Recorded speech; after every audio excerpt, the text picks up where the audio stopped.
Bar association Kekri के अधिवक्ताओं ने अध्यक्ष मनोज आहूजा के नेतृत्व में अधिवक्ता सुरक्षा कानून को लागू करवाने की मांग को लेकर सोमवार को एक ज्ञापन राष्ट्रपति एवं प्रधानमंत्री के नाम उपखंड अधिकारी के रीडर को सौंपा गया। बार एसोसिएशन के अध्यक्ष मनोज आहूजा ने अधिवक्ताओं पर देशभर में लगातार बढ़ रहे हमलों को देखते हुए सरकार से अधिवक्ताओं की सुरक्षा सुनिश्चित करने की मांग की। बार अध्यक्ष आहूजा ने बताया कि देशभर में अधिवक्ता समुदाय पर आए दिन जानलेवा हमले हो रहे हैं, परंतु दोषियों के खिलाफ प्रभावी कार्यवाही नहीं होने से उनके हौसले बुलंद हैं। इस कारण अधिवक्ता समुदाय अपने आप को असुरक्षित महसूस कर रहा है। अधिवक्ताओं ने बताया कि जो लोग पीड़ित मानवता को न्याय दिलाने के लिए दिन रात संघर्ष करते हैं, वे आज स्वयं सुरक्षा के अभाव में भय और असुरक्षा के वातावरण में कार्य कर रहे हैं। ज्ञापन में उल्लेख किया गया कि राजस्थान में पूर्ववर्ती सरकार ने दिनांक 15 मार्च 2023 को एडवोकेट प्रोटेक्शन बिल विधानसभा में पारित किया था, लेकिन आज तक उसे लागू नहीं किया गया है। हाल ही में राजस्थान में अधिवक्ताओं पर हुए प्राणघातक हमलों ने वकीलों में भारी रोष व्याप्त कर दिया है। अधिवक्ता समुदाय का कहना है कि प्रभावी सुरक्षा कानून के अभाव में वकील न्यायिक कार्यवाही, थानों, पुलिस प्रशासन और अदालत परिसरों में लगातार खतरे का सामना कर रहे हैं। कई बार अधिवक्ताओं को धमकियां मिलती हैं, उन पर झूठे प्रकरण दर्ज कर दिए जाते हैं या दबाव बनाने की कोशिश की जाती है, जिससे वे अपने कर्तव्यों का निर्वहन निडर होकर नहीं कर पा रहे हैं। बार एसोसिएशन के अध्यक्ष मनोज आहूजा ने कहा कि अधिवक्ता समाज न्याय व्यवस्था का अभिन्न स्तंभ है, लेकिन दुर्भाग्यवश उनकी सुरक्षा के लिए कोई प्रभावी कानूनी प्रावधान नहीं है। यदि अधिवक्ता सुरक्षित नहीं रहेंगे तो समाज का आम नागरिक भी न्याय की उम्मीद खो देगा। इसलिए यह आवश्यक है कि राजस्थान में पारित एडवोकेट प्रोटेक्शन एक्ट को तत्काल लागू किया जाए, ताकि अधिवक्ताओं को सुरक्षा का कानूनी संरक्षण मिल सके और वे बिना भय के न्यायिक कार्यवाही में अपनी भूमिका निभा सकें। साथ ही अधिवक्ताओं ने ये भी मांग की कि इस कानून को केवल राजस्थान में ही नहीं बल्कि देशभर में एक केंद्रीय अधिनियम के रूप में लागू किया जाए, ताकि भारत के सभी राज्यों में अधिवक्ता समुदाय को समान रूप से सुरक्षा प्राप्त हो सके। आहूजा ने कहा कि यह अधिवक्ताओं के हित में ही नहीं बल्कि देश की न्यायिक व्यवस्था के सुदृढ़ीकरण के लिए भी अनिवार्य कदम है। इस अवसर पर बार एसोसिएशन के अध्यक्ष मनोज आहूजा, सत्यनारायण हावा, भूपेंद्र सिंह राठौड़, रामावतार मीणा, विजेंद्र सिंह राठौड़, अनुराग पांडे, शिव प्रसाद पाराशर, परवेज नकवी, राजेश शर्मा, अब्दुल रहीम गौरी, सलीम रंगरेज, फरीद खान, मुकेश रैगर, भावेश जैन, अशोक वर्मा, मुंशी विनोद रैगर आदि मौजूद थे। आज बार एसोसिएशन केकड़ी की ओर से हमने माननीय प्रधानमंत्री महोदय और माननीय राष्ट्रपति महोदय के नाम से एडवोकेट प्रोटेक्शन एक्ट लागू करने के लिए उपखंड अधिकारी को ज्ञापन दिया है। ज्ञापन में हमने लिखा है कि 2023 में कांग्रेस सरकार जो थी राजस्थान में, उन्होंने राजस्थान में एडवोकेट प्रोटेक्शन एक्ट लागू भी कर दिया था तत्कालीन परिस्थितियों को देखते हुए, लेकिन आज दिन तक उसकी क्रियान्विति सरकार द्वारा नहीं की गई है।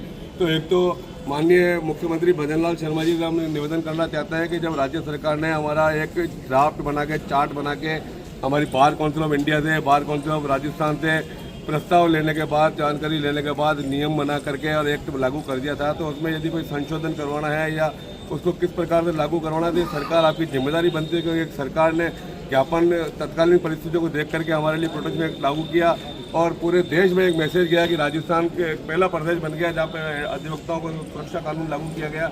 तो क्या मैं भजनलाल सरकार जी से कहना चाहता हूँ कि भाई क्या आपको ऐसा महसूस नहीं होता है? और मैं तो माननीय प्रधानमंत्री जी से पूछना चाहूँगा कि आपके सुरक्षा कानून में आपको क्या रहा है? जब आप आपके कर्मचारियों को सुरक्षा देते हो, धारा 332, 353 आईपीसी का उनको प्रोटेक्शन मिला हुआ है, बीएनएस में उनको प्रोटेक्शन मिला हुआ है, डॉक्टर्स को प्रोटेक्शन मिला हुआ है, तो एक समाज सेवा के रूप में जो लोग जुड़े हुए हैं, जो समाज के सेवक हैं, जो समाज को जागरूक करते हैं, जिनका मेन आज़ादी का आंदोलन में महत्वपूर्ण योगदान रहा, उन लोगों को आपको सुरक्षा कानून देने में क्या जा रहा है? आपका कौन सा नुकसान हो रहा है? ऐसा तो है नहीं कि सुरक्षा कानून लागू होने से कोई पुलिस व्यवस्था कोई अधिवक्ताओं के लिए लग जाएगी। अधिवक्ता के साथ यदि कोई घटना होती है, कोई अनहोनी होती है, तब वो सुरक्षा कानून लागू किया जाता है। तो निश्चित तौर पर जब अधिवक्ता समाज के लिए इतना भागता है, आपकी सरकार के लिए पैरोकारी करता है, सुप्रीम कोर्ट तक जाकर लड़ाई लड़ता है आपके लिए, तो उनको सुरक्षा कानून लागू कराने में आपको क्या नुकसान हो रहा है? तो मैं माननीय प्रधानमंत्री जी, माननीय राष्ट्रपति महोदय से और भजनलाल शर्मा जी से निवेदन करना चाहता हूं कि हमारी बार एसोसिएशन ने आज जो आपको ज्ञापन दिया है उस पर बहुत गंभीरता से विचार करें, शीघ्र ही पूरे देश में अधिवक्ता सुरक्षा कानून लागू करें।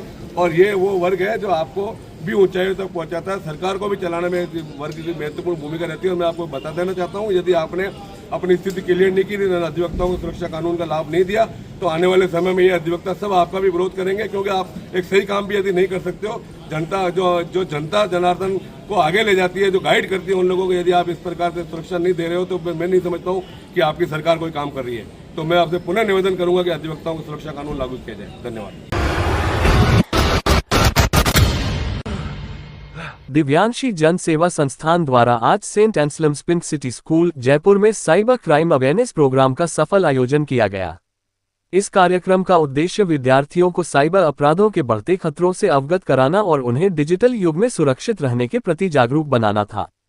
कार्यक्रम में मुख्य अतिथि एवं वक्ता के रूप में Shri Roshan Kumar, special cyber crime branch west zone, Shrimati Hina Wadhwani, संस्थापक Divyanshi Jan Seva Sansthan, Shri Priyanshu Wadhwani, certified ethical hacker तथा सुश्री अदिति विजयवर्गीय अधिवक्ता उपस्थित रहे। वक्ताओं ने छात्रों को साइबर सुरक्षा, सोशल मीडिया के जिम्मेदार उपयोग, ऑनलाइन ठगी से बचाव और व्यक्तिगत जानकारी की सुरक्षा के उपायों के बारे में विस्तार से बताया।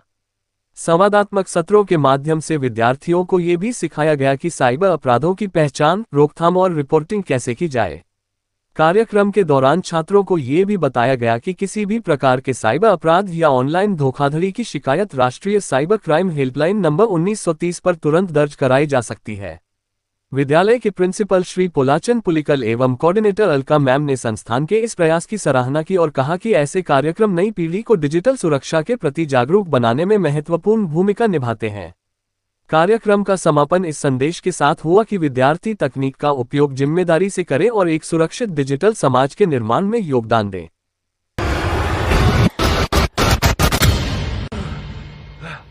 Chandra tough and games zone का उद्घाटन समारोह के मुख्य अतिथि मसूदा विधानसभा विधायक वीरेंद्र सिंह कानावत ने आज क्रिकेट प्रतियोगिता में क्रिकेट खेलकर Chandra tough and games zone का भव्य शुभारंभ किया।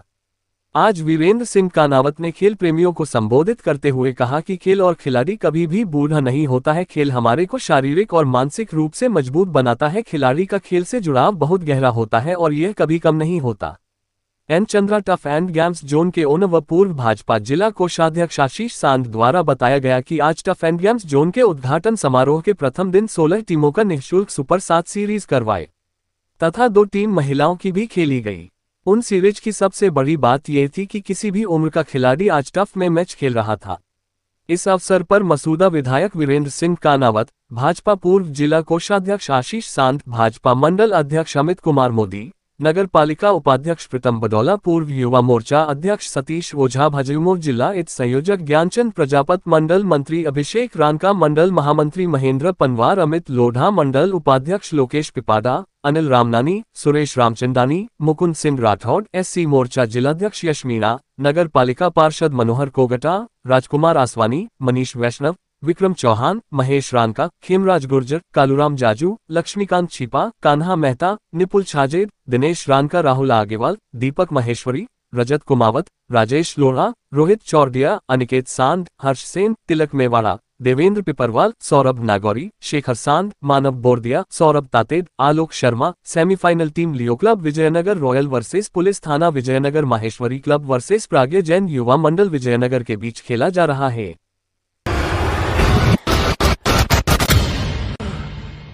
5 अक्टूबर को प्रतापगढ़ में आयोजित गुर्जर प्रतिहार सम्राट मिहिर भोज की भव्य मूर्ति अनावरण समारोह में मसूदा निवासी पूर्व सैनिक एवं अतिरिक्त जिला कलेक्टर रामसुख गुर्जर ने बतौर राष्ट्रीय महासचिव अखिल भारतीय गुर्जर देवसेना शिरकत की। कार्यक्रम में प्रतापगढ़ जिले के गुर्जर सरदारों ने रामसुख गुर्जर का माला व साफा पहनाकर सम्मान स्वागत किया। इस अवसर पर उपस्थित जनसमूह ने गुर्जर गौरव अमर रहे के नारों के साथ समाज की ऐतिहासिक धरोहर को नमन किया। अपने प्रेरक संबोधन में गुर्जर ने कहा, एक रहो, नेक रहो, संगठित रहो, संगठन में ही शक्ति है। उन्होंने समाज में व्याप्त कुरीतियों को त्यागने, शिक्षा और एकता को अपनाने का आह्वान किया। गुर्जर ने कहा कि आज जिसके पास कलम है वही शासन प्रशासन में अपनी भागीदारी निभाकर समाज और राष्ट्र की सच्ची सेवा कर सकता है। उन्होंने उदाहरण देते हुए कहा कि मधुमक्खियां एकजुट होकर मधु का निर्माण करती हैं, उसी प्रकार समाज को भी एकता के सूत्र में बंधना चाहिए। उन्होंने कहा कि समाज के अनेक संगठन हैं, लेकिन उनका उद्देश्य केवल समाज का विकास और उत्थान होना चाहिए, न कि गुटबाजी। गुर्जर ने कहा कि हमारा समाज बहुसंख्यक होते हुए भी अल्पसंख्यक की भूमिका में है, क्योंकि हम लोकतंत्र में अपनी ताकत दिखाने में पीछे रह गए हैं। अब समय है उठने, जागने और संगठित होकर लोकतंत्र में अपनी शक्ति का प्रदर्शन करने का। उन्होंने कहा कि गुर्जर समाज ने राजस्थान में हर सरकार बनाने में महत्वपूर्ण भूमिका निभाई है, लेकिन समाज को उसका उचित सम्मान नहीं मिला है। आने वाले समय में समाज को जागरूक होकर अपनी एकता और शक्ति के बल पर अपनी पहचान मजबूत करनी होगी ताकि किसी भी राजनीतिक दल द्वारा समाज का उपयोग मात्र वोट बैंक के रूप में न किया जा सके। उन्होंने प्रतापगढ़ जिले के गुर्जरों की सराहना करते हुए कहा कि आज प्रतापगढ़ जिले के गुर्जर सरदारों ने साहसिक कदम उठाकर सम्राट मिहिर भोज की मूर्ति स्थापित कर पूरे समाज के लिए प्रेरणा का कार्य किया है। ये राजस्थान में दूसरी मूर्ति है, पहली उज्जैन भरतपुर में और दूसरी प्रतापगढ़ में स्थापित हुई है।